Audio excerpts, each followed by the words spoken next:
It began 3 days after Lily moved into her new apartment. A small studio on the 5th floor, cheap, quiet to quiet. The place came furnished, mostly with old second-hand pieces. But what caught her attention the most was the mirror in the hallway, tall, antique, framed in black wood carved with strange symbols. She thought it looked elegant at first. The first night, she noticed something odd. When she passed by the mirror, her reflection lagged for half a second. Not much, just a blink of delay. She laughed it off. Maybe she was tired.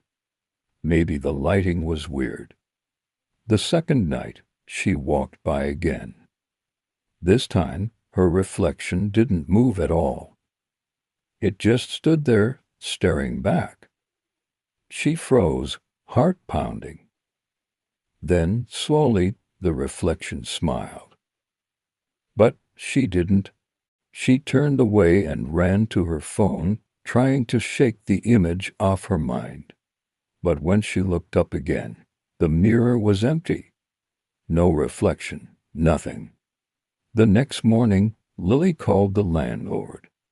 He sounded nervous when she mentioned the mirror.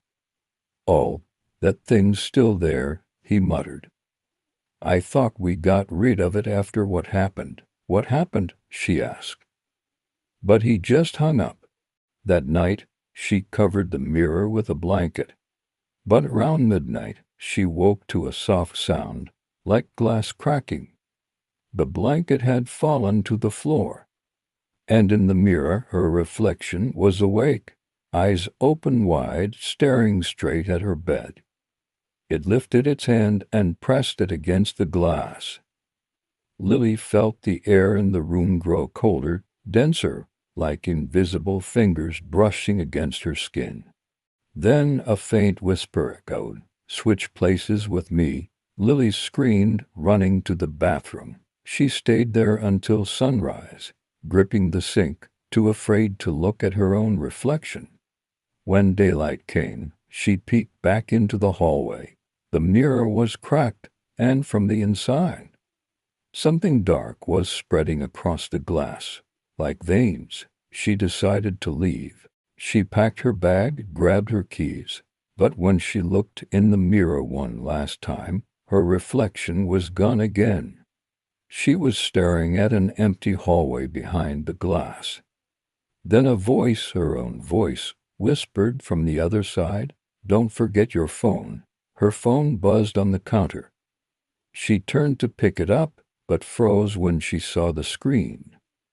It was recording a video.